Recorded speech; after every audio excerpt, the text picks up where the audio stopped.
زمین ہے اور ٹھنڈی باد نسیم ہے، وہیں پر مختلف باغات ہیں۔ ان باغات میں سے 2 باغ ایسے تھے جو آپس میں اس طرح ملے ہوئے تھے کہ اگر ان کے کھجوریں ہوا کی وجہ سے، آندھی کی وجہ سے یا خود بخود گر جاتی تو ان کھجوروں میں تمیز کرنا مشکل ہو جاتی کہ یہ کس باغ کی کھجوریں اور یہ کس باغ کی کھجوریں۔ ایک باغ جو ہے وہ یتیم بچے کا تھا اور اس کے ساتھ اس کا ہمسایہ تھا، تو اس نے تمیز کرنا چاہی اور دونوں باغوں کے درمیان جو ہے وہ دیوار کھینچنا شروع کر دی۔ تو ایک مقام ایسا آیا جہاں پر ہمسائے کا درخت جو ہے وہ آڑ میں آنے لگا، تو اس یتیم بچے نے اشرفیاں دینا چاہی، دینار دینا چاہے، منتیں کی کہ یہ درخت مجھے دے دو، تو وہ ہمسایہ نہ مانا۔ جب نہ مانا تو وہ در مصطفیٰ علیہ السلام کی بارگاہ میں آ گیا۔ مصطفیٰ کریم علیہ السلام کے در میں آ کر عرض کرتا ہے، یا رسول اللہ، وہ شخص جو ہے وہ کھجور کا درخت مجھے نہیں دے رہا۔ مصطفیٰ کریم علیہ السلام نے اس ہمسائے کو بھی بلا کر کہا، بھائی یہ درخت اس کو دے دو۔ اس نے کہا، یا رسول اللہ صلی اللہ علیہ وسلم، میں نہیں دے سکتا۔ سرکار دو عالم صلی اللہ علیہ وسلم نے 3 مرتبہ دہرایا، اس نے انکار کیا۔ میرے مصطفیٰ کریم نے فرمایا، پھر ایسا کرو کہ جنت میں تجھے درخت دیتا ہوں اور یہ درخت تم اس یتیم بچے کو دے دو۔ تو یہ تمام معاملہ جو ہے وہ صحابہ کرام دیکھ رہے تھے۔ اس کے دل میں اتنی دنیا کی دولت گار کر چکی تھی کہ اس نے پھر بھی انکار کر دیا۔ حضرت ابو دحاح رضی اللہ تعالیٰ عنہ یہ ماجرا دیکھ رہے تھے۔ ان کا اپنا باغ اتنا خوبصورت، اچھا اور لذیذ تھا کہ مدینہ کی منڈی میں ان کی کھجوروں کے چرچے تھے۔ وہ 600 درختوں پر مشتمل کھجوروں کا باغ تھا اور اس میں ایک کنواں بھی تھا، اور ان درختوں کے درمیان حضرت ابو دحاح رضی اللہ تعالیٰ عنہ کا گھر بھی تھا۔ حضرت ابو دحاح رضی اللہ تعالیٰ عنہ نے نبی کریم علیہ السلام کی بارگاہ میں عرض کی، یا رسول اللہ صلی اللہ علیہ وسلم، کیا یہ درخت مجھے مل سکتا ہے؟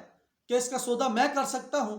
میرے مصطفیٰ کریم علیہ السلام نے اجازت چاہی، اجازت دے دی، اور اجازت دینے کے بعد حضرت ابو دحاح رضی اللہ تعالیٰ عنہ آپ نے صحابہ کرام کے مجمع میں کہا کہ بھائی میرے وہ 600 جو درختوں والا باغ ہے وہ میں اس کو ایک درخت کے بدلے میں دیتا ہوں۔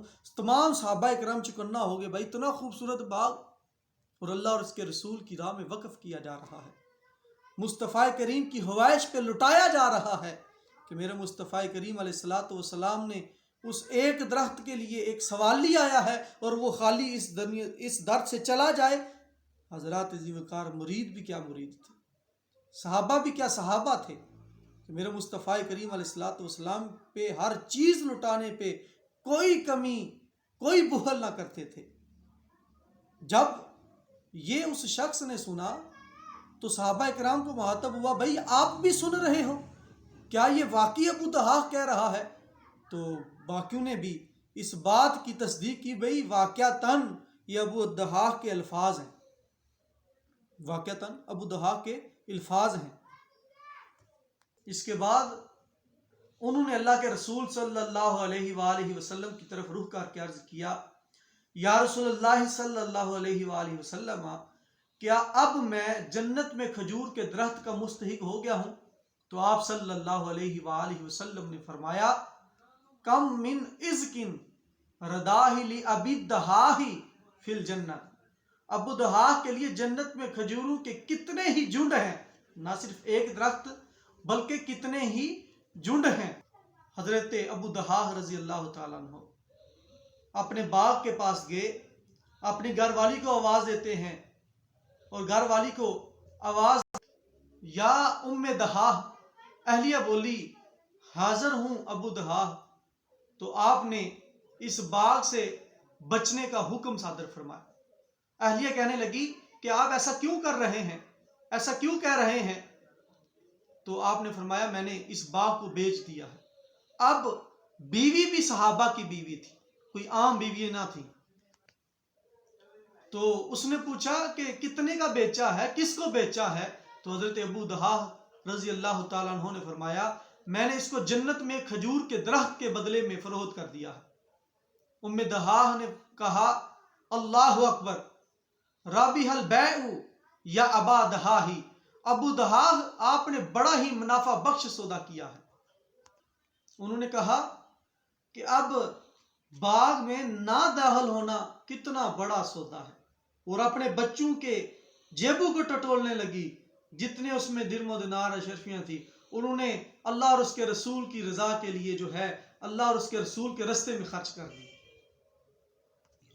ابو دہاہ اور ام دہاہ کا یہ کارنامہ، یہ قدم، یہ کارنامہ کوئی معمولی نہیں کہ مصطفیٰ کریم علیہ الصلوۃ والسلام کی حوائش پر اپنا خوبصورت باغ جو ہے وہ اللہ کی رضا کے لیے، اس کے رسول کی رضا کے لیے وقف کر دیا۔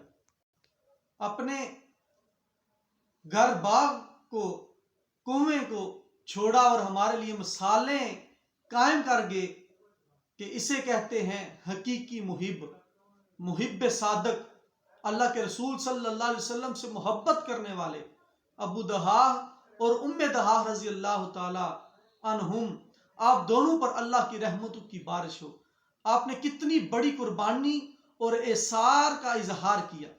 یہ کارنامہ تاریخ کے سنہری اوراق میں اور سنہری حروف میں لکھا گیا۔